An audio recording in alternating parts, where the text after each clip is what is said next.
Hi అండి, అందరికీ నమస్కారం. అందరూ ఎలా ఉన్నారండి? Welcome to Devi Pramila official YouTube channel. Thumbnail చూసారు కదా, చాలా మంచి విషయాలు అయితే మాట్లాడుకుందాము. ఇక ఆ థంబ్నెయిల్లో చూపించినవన్నీ కూడా మీకు ఈ వీడియోలో చూపిస్తూ నేను ఎక్స్ప్లెయిన్ చేస్తాను. అలాగే మంచి మాటలు కూడా మాట్లాడుకుందామండి. వీడియో స్కిప్ చేయొద్దు లాస్ట్ వరకు కూడా. ఇక లాస్ట్ 3-4 వీడియోస్లో కూడా మనం చెప్పుకున్నాం కదండి. ముందు అయితే హెల్త్ ఇన్సూరెన్స్, తర్వాత లైఫ్ ఇన్సూరెన్స్, తర్వాత ఇంట్లో నిత్యావసరాలు అండి. మనం నిత్యావసరాల వస్తువులే అవి వాడుకునేవి ఎంత జాగ్రత్తగా వాడుకోవాలి, వాటి పట్ల కొంచెం జాగ్రత్త తీసుకోండి అని చెప్పాను కదా. ఇక తర్వాత వచ్చేసరికి ముక్కోటి ఏకాదశి రోజున ఒక హిందువుగా పుట్టినందుకు మన ధర్మాన్ని మనం కాపాడుకుంటూ చక్కగా భగవంతుడు ఎక్కడో లేడండి, మన ఇంట్లోనే చక్కగా ప్రశాంతంగా పూజ చేసుకుంటే కూడా భగవంతునితో చాలా దగ్గరగా వెళ్ళొచ్చండి. ఇక అలా ఉన్నంతసేపు కూడా చాలా హ్యాపీగా అనిపిస్తుంది నాకైతే. ఇక ప్రతి హిందువు కూడా మన ధర్మాన్ని మనం పట్టుకొని మన ధర్మం గురించి పూర్తిగా వివరంగా తెలుసుకోవాలండి.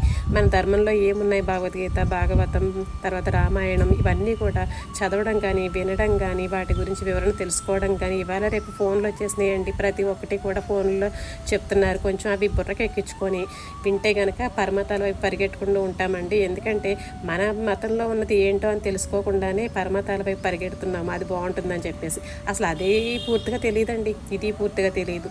అటు ఇటు కాకుండా ఈ మానవ జన్మని వేస్ట్ చేసుకోకుండా ఉండాలని కోరుకుంటూ ఇక ఈరోజు వీడియోలోకి అయితే వెళ్ళిపోదామా. మరి ఇంట్లో ఉప్పులు, కారాలు, పప్పులు, పిండ్లు ఎలా ఉంటాయో అలాగే మా ఇంట్లో డ్రై ఫ్రూట్స్ కూడా ఒక భాగం అయిపోయినాయండి. కరోనా ముందు అంత తెలియదండి వీటి గురించి ఎవరికి కూడా. కరోనా తర్వాత కాడి నుంచి ఎక్కువ డ్రై ఫ్రూట్స్ మీద అయితే పడ్డారండి. అలాగని కాదండి, ఎందుకంటే తినేవాళ్ళు తింటూనే ఉన్నారు. కానీ మధ్యతరగతి వాళ్ళకి, మనలాంటి వాళ్ళకి ఇవి ఎంతో చాలా రేట్లు ఎక్కువ. అయ్యో ఏదో బలానికే కదా, ఏముందులే మనం రోజు తినే తిండిలో బలం లేదా ఏంటి అని అనేసి మనం అశ్రద్ధ చేస్తూ వీటి గురించి పట్టించుకోలేదండి ఎప్పుడు కూడా. కానీ మనం తినే తిండిలో మనం ఎప్పుడు అన్నం, టిఫిన్, తర్వాత ఒక కూర, ఒక చారు, పెరుగు, ఇవే కదండి మనం తినేవి. అవి సరిపోవండి మన హెల్త్కి. ఇవి కంపల్సరీ ఉండాల్సిందే. ఎందుకంటే వీటి నుంచి చాలా మంచి కొవ్వు పదార్థాలు మన హెల్త్కి వెళ్ళి ఇమ్యూనిటీ పవర్ పెరగడం వల్ల మనకి గమ్ముని ఏ ఆరోగ్య సమస్యలు వచ్చినా కూడా తట్టుకోవడానికి చాలా బలంగా ఉంటాం. కాబట్టి వీటిని కూడా ఈజీగా తీసుకోవచ్చండి.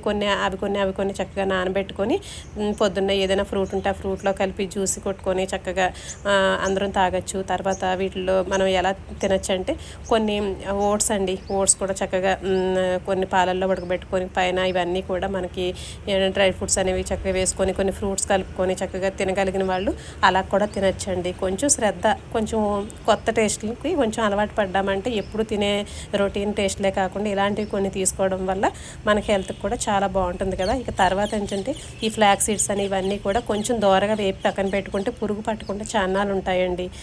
నెయ్యి కానీ ఏమీ వేయకుండా మామూలుగా కొంచెం దోరగా వేపుకొని పెట్టుకుంటే సరిపోతుంది.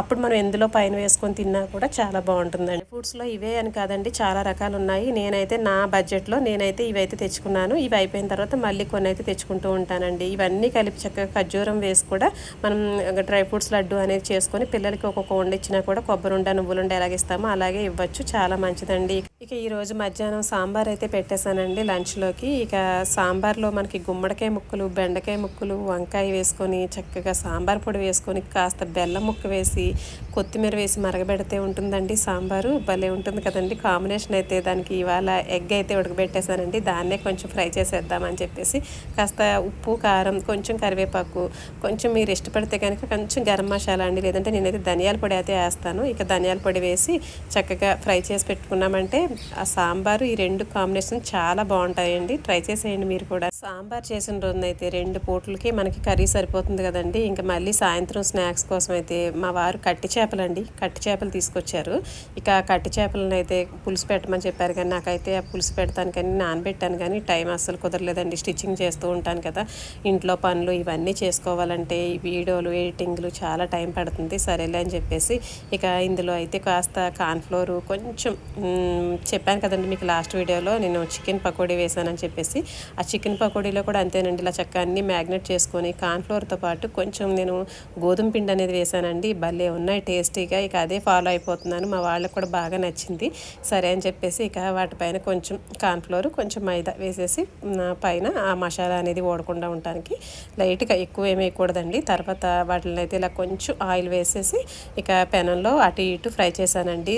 ఎంత బాగుందో కట్టి చేపలు. మనకి పైన కండు ఉంటుందండి, మధ్యలో ఒకటే ముళ్ళు ఉంటుంది. చాలా టేస్టీగా ఉంటుందండి. మీకు కనుక దొరికితే కనుక ఈ పెద్ద కాస్ట్ కూడా ఉండదండి, 300 కేజీ 250 అలా ఉంటుంది అంతే. మన ఛానల్లో ఆల్రెడీ పెట్టానండి కట్టి చేపల పులుసు అనేది, చాలా బాగుంటుంది. ఒకసారి అయితే వండే విధానం చూసి మీరు కూడా ట్రై చేసేయండి. ఈ ఫ్రై కూడా చాలా బాగుందండి. ఫస్ట్ టైం నేను ట్రై చేశాను ఫ్రై అనేది, చాలా బాగుంది. ఇక తర్వాత ఏ చేపలైనానండి, మనం ఎలాంటి చేపలు తిన్నా కూడా, చేపల్లో చాలా రకాలు ఉంటాయి కదా, ఎలాంటి చేపలు తిన్నా కూడా ఒమేగా 3 అనే విటమిన్ చాలా చాలా ఎక్కువగా ఉంటుందండి. అసలు చేపల్లోనే దొరికే ఆ విటమిన్ చాలా మంచిదండి మనకి. ఒకవేళ మనకి ఎప్పుడైనా ఈ బ్లడ్ టెస్ట్లు అవి చేయించుకున్నప్పుడు ఆ విటమిన్ కూడా ఒకవేళ లోపం ఉంటే కనుక కంపల్సరీ తీసుకోండి. B12 అనేది కూడా ఎక్కువగా ఉంటుందండి ఈ నాన్ వెజ్లో. ఇక అలాంటివి చాలా చాలా మంచిది. అవి తగ్గినప్పుడే మనకి పెద్ద పెద్ద ఆరోగ్య సమస్యలు వస్తాయి. కాబట్టి కొంచెం మన ఫుడ్లోనే కొంచెం కేర్ తీసుకొని, నాన్ వెజ్ తినేవాళ్ళు అయితే ఇలాంటి వాటిని కొంచెం కేర్ఫుల్గా తీసుకుంటే చాలా మంచిదండి. ఇక తర్వాత పైన అయితే కరివేపాకు అయితే వేసేసాను. చాలా బాగుంది, బాగా నచ్చింది మా వాళ్ళందరికీ కూడాను. ఈ స్టైల్లో ఇవి అప్పుడప్పుడు చేయొచ్చులే చక్కగా. ఏదైనా కర్రీస్ ఉన్నా కూడా 2 చేపలు అలా ఫ్రై చేసి ఇచ్చేస్తే కనుక పిల్లలు పెద్దవాళ్ళు కూడా ఇష్టంగా తింటారు. చక్కగా ఆ విటమిన్స్ కూడా అందుతాయి కదా. నెక్స్ట్ వీడియోలో ఇంకొన్ని మంచి రెసిపీస్ తోటి ఇంట్లో నేను ఎలా చేసుకుంటాను సింపుల్గా అనేవి మీకు చూపిస్తానండి. నచ్చితే కనుక ఫాలో అవ్వండి, సబ్స్క్రైబ్ చేసుకోండి, లైక్ చేయండి, షేర్ చేయండి ఫ్రెండ్స్ అండ్ ఫ్యామిలీస్కి అందరికీ. సబ్స్క్రైబ్ చేసుకొని బెల్ ఐకాన్ నొక్కడం మాత్రం మర్చిపోవద్దు, నోటిఫికేషన్స్ వస్తాయని చెప్పేసి. ఇక ప్రతి ఒక్కరు కూడా వీడియోని అయితే లైక్ చేసి కామెంట్ చేస్తే నాకు కూడా చాలా హ్యాపీగా అనిపిస్తుందండి. నెక్స్ట్ వీడియోస్లో ఇంకొన్ని మంచి మాటలు చెప్పుకుందాము, ఇంట్లో పొదుపు చేసుకునే విషయాలు కూడా తెలుసుకుందాం. ఉంటానండి మరి.